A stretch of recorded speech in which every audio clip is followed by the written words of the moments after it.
Hello guys, welcome back to my the vlog. So guys, इन दिनों से vlog नहीं आ रहा है। क्यों नहीं आ रहा है? क्योंकि हम बीमार चल रहे हैं सब। सीरत सो रही है, हम सबको वायरल हो रखा है और हम बहुत ज़्यादा बीमार हैं। पहले इनको कफ हुआ था देखो मुझे फिर खांसी हो रखी है।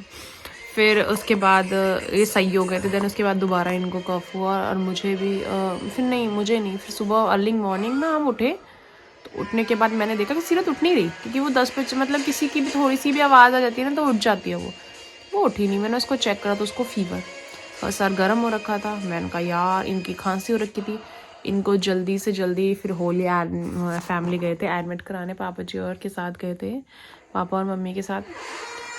गाइस पता है, इतना न्यू ईयर से पहले की बात है, इतना सिस्टम ख़राब चल रहा था कि इनकी तबीयत ख़राब हुई।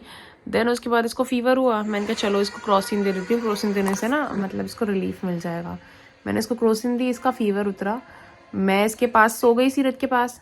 सीरत से मुझे फीवर हो गया और मेरे हाथ पैर सब में बहुत पेन, फीवर, पेन। उसके बाद कफ मतलब खांसी हो गई मुझे भी।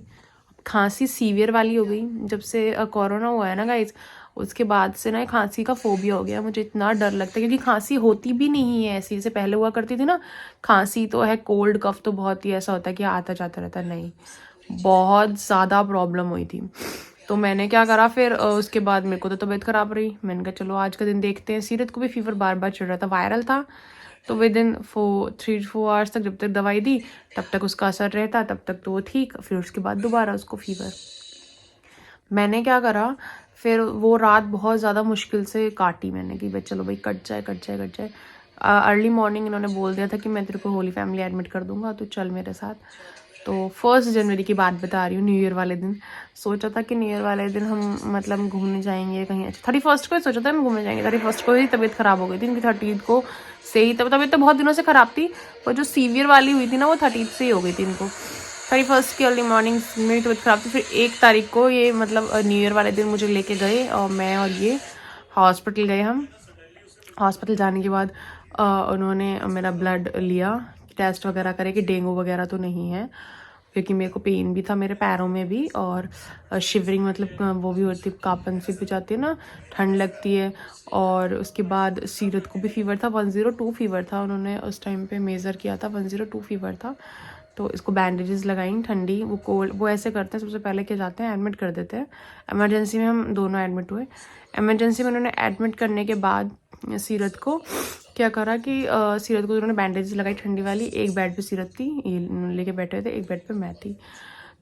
मेरे साथ क्या किया उन्होंने, मेरे को पहले उसके बाद तो मेरे को पहले उन्होंने वो लगाया ब्लड टेस्ट, ब्लड लिया, ब्लड टेस्ट किया, ब्लड टेस्ट किया, एक्सरे किया कि खांस रही हूँ, पेन क्यों हो रहा है, इतना ज़्यादा क्यों, थ्रोट में इतना ज़्यादा दर्द क्यों है। तो फिर उन्होंने चेक किया तो कुछ भी नहीं था, वो ही वायरल आया। उन्होंने कहा 3 to 5 डेज़ आपको लगेंगे रिकवर होने में। तो 2-3 दिन हो चुके हैं। अभी भी हालत मतलब फ़ीवर नहीं है पर खांसी अभी भी बरकरार है। खांसी तो बहुत बुरी सिस्टम हो रखा है और सीरत को तो फीवर भी आ रहा है जा रहा है, आ रहा है जा रहा है। क्रोसिन दी थी उन्होंने और एक और कफ और कोल्ड की दी थी सिरप। अब मैं उसे दूंगी, से दे रही हूँ, टाइम टू टाइम ही दे रही हूँ, पर वही है। और जिसने 2-3 दिनों से ना कुछ खाया भी नहीं है। मतलब इतनी परेशान है हम गाइज कि कुछ नहीं खा रही। हमने भी, मन तो सबका ही नहीं करता क्योंकि मेडिसिन खा के मन इतना ज़्यादा ख़राब हो जाता है कि कुछ खाने का मन ही नहीं करता। और मैं ब्लॉग नहीं बना पा रही थी तो मैंने सोचा कि मैं आप सबको बता दूं कि आप सब बहुत अपने घर में सेफ रहें, कहीं आए नहीं, बाहर नहीं जाएं। मतलब ठंड है और ये क्या होता है कि ना हम टेक इट फॉर ग्रांटेड लेते हैं चीज़ों को कि नहीं होगा नहीं होगा नहीं होगा पर जब होता है ना तो बहुत ज़्यादा आगे लेवल पर हो जाता है। देखो मैं वीडियो भी नहीं बना पा रही, वीडियो बनाते बनाते भी मेरे को खांसी हो रही है। इसलिए गाइज मैं आप सबको बताना चाहती हूँ कि इस चीज़ को आप ना फेस करो। सबसे पहले अगर आपको फीवर हो रखा है तो आप डोलो लो। उन्होंने मुझे डोलो रिकमेंड की, डोलो 650 mg डोलो रिकमेंड की। उसके बाद उन्होंने मुझे बोला कि आप स्टीम लो या नेबुलाइज़र लो, और अगर आपके घर में नेबुलाइज़र है तो आपके लिए हम दवाई लिख देंगे, उसमें ले लेना, और नहीं है तो आप स्टीम लो।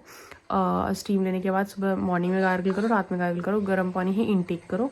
कोई भी ऐसी चीज़ मत खाओ जैसे फास्ट फूड हो, ऑयली हो, कोई भी चिपकने वाली चीज़ हो जिससे कि गले में दर्द हो। ठीक है, इतना उन्होंने बोला है। और उन्होंने बोला विद इन 5 डेज़ अगर आप ठीक नहीं होते, क्योंकि मेरे टेस्ट तो हो गए थे तो उन्होंने कहा था कि आप तो ठीक हो और डेंगू की रिपोर्ट वगैरह ओके थी। उन्होंने कहा अगर आप ठीक वो आपकी बेटी के नहीं हो रही तो उसको दिखाना पड़ेगा, दोबारा इसके टेस्ट वगैरह कराने पड़ेंगे कि इतना फीवर क्यों आ रहा है बार बार इसको 101 102। अभी तो ये ठीक है, पर होप सो गाइज आप सब प्रे करो कि जल्दी से जल्दी रिकवर हो जाए। और वैसे हम सब ठीक ही हैं और ये भी ठीक ही हैं।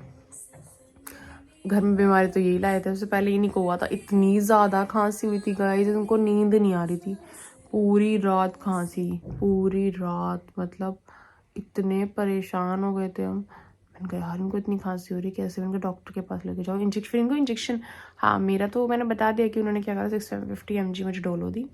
उसके बाद उनको खांसी की एलेक्स दी उन्होंने, बल्कि मुझे एलेक्स अच्छी नहीं लगती, मैंने सिर्फ एलेक्स सिर्फ ना मेरे को सही नहीं लगती, फिर भी उन्होंने एलेक्स लिख के रिकमेंड की तो मैंने एलेक्स ही ली। और उन्होंने एक पैंटो करके, मतलब कि गैस की गोलियां आजकल डॉक्टर सभी लिखते हैं। और सीरत के लिए मैंने बता दिया कि सीरत को फीवर ज़्यादा क्रोसिन थी और मैक्सट्रल करके थी ना, मैं पढ़ के बताती हूँ। हाँ मैक्स्ट्रा, अगर आपके बच्चों को भी कफ और कोल्ड हो रहा है तो मैं रिकमेंड नहीं कर रही हूँ, पर आप अगर चाहो तो दे सकते हो। मैक्स्ट्रा दी उन्होंने कफ और कोल्ड के लिए। और सीरत को क्रोसिन दिया है ना। क्रोसिन तो कोई उससे बच्चे दे सकते हैं, तो ये छोटी है तो 1 ml। अगर आपका बच्चा 1.5 साल तक है तो 1 ml दे सकते हो। अगर 2-3 साल का है तो आप थोड़ी क्वांटिटी बढ़ा दो, 1.5 ml दे दो। 3-4 साल का है तो 2 ml दे दो, बस क्वांटिटी बढ़ा दो। वैसे कम बोलते हैं स्टार्टिंग में क्वांटिटी कम ही देनी चाहिए, क्योंकि बच्चे ने खाना क्या इनटेक किया इससे भी फ़र्क पड़ता है। और गाइस इसके बाद क्या हुआ, इनके इतनी ज़्यादा खांसी थी कि इनको इंजेक्शन कराना पड़ा। और वो खांसी रोकने के लिए, इनको वैसे खांसी होती नहीं थी, इनको पहले भी इतनी, मतलब इनको जब कफ हुआ है ना, खांसी हुई है तो बहुत सीवियर वाली हुई है। या तो ये बता रहे थे मेरे को 5-6 साल पहले हुई थी ऐसी खांसी, या अब हुई है। मतलब इनको खांसी जब भी होती है ना तो सीवियर वाली होती है, और तो इनको इंजेक्शन ही लगता है। तो इनको इंजेक्शन लगा तब उसको इनको रिलीफ मिला उससे। तो मैं आप सभी को कहना चाहूँगी आप अपने घर में रहें, स्वस्थ रहें, और हैप्पी न्यू ईयर आप सभी को। मेरा न्यू ईयर तो हॉस्पिटल में मना, आप सबका ना बने, इसलिए आप सब अपना ध्यान रखें, घर में रहें, स्वस्थ रहें। और भगवान के प्लान के सामने कोई भी प्लान, सब प्लान फेल होते हैं। और सोचा नहीं था कि न्यू ईयर वाले दिन ऐसा होगा, पर भगवान ने सोच रखा था कि न्यू ईयर वाले दिन हम हॉस्पिटल में एडमिट होंगे, तो हम हुए। और भगवान की दुआ से हम बिल्कुल ठीक है। और फिर उसके बाद हर चीज़ें ठीक तो हो ही जाती हैं, पर ये होता है ना कि उस टाइम तो हम प्रॉब्लम में थे ना, अब तो हम निकल ही चुके हैं प्रॉब्लम से। और फिर उसके बाद क्या हुआ, जब इसको दिखाने लगे थी, मैं तो घर पे थी, तो मम्मी और पापा लेके गए थे इनके, तो इनकी मम्मी को भी फिर उसी दिन से फीवर हो गया, और इतना ज़्यादा उनको भी कफ कोल्ड, क्योंकि मम्मी को शुगर है तो उससे दिक्कत हो जाती है, तो वो उनको भी मतलब इतनी रिकमेंड नहीं कर सकते टैबलेट, तो उनको भी इंजेक्ट कराना पड़ा। तो गाइस घर में रहें, मेरी तो सबसे ये वो है कि स्वस्थ रहें, घर में रहें और अपना सबका ध्यान रखें। और क्या हुआ था गाइस, इनकी जो है ना दवाइयाँ, वो काफ़ी 2 अलग थी, मतलब 2 जो मैंने ना तो पढ़ी भी नहीं, वो कि मेरे को ना कैपेक्स करके तो एक शायद सिरप था मैंने इतना ध्यान भी नहीं दिया था, पर इनकी दवाइयाँ मेरी दवाइयों से काफ़ी ज़्यादा थी, कि इनको सीवियर वाला था। मेरे को इतनी खांसी नहीं थी, बल्कि मैं इतनी जल्दी, मैंने उनको बोल भी दिया था कि नहीं मैं इंजेक्शन इंजेक्ट करा लो अगर आपको ज़्यादा दिक्कत है। मैंने उनको मना कर दिया, नहीं मैं इंजेक्शन इंजेक्ट नहीं कराऊंगी, आप पहले इस प्रॉब्लम को वैसे ही टैबलेट से सॉल्व कर लेते हैं, फिर देखते हैं अगर नहीं होता है तो इंजेक्शन करवाते हैं। सो इसी के साथ मैं ब्लॉग का आज एंड करती हूँ, और आप सभी को wish you very happy new year. भगवान आप सभी को बहुत ही अच्छा रखे, स्वस्थ रखे। मेरे जितने भी फॉलोअर्स हैं या जितने भी लोग मुझे देख रहे हैं, वीडियो देख रहे हैं, thank you so much. Like share and subscribe my video.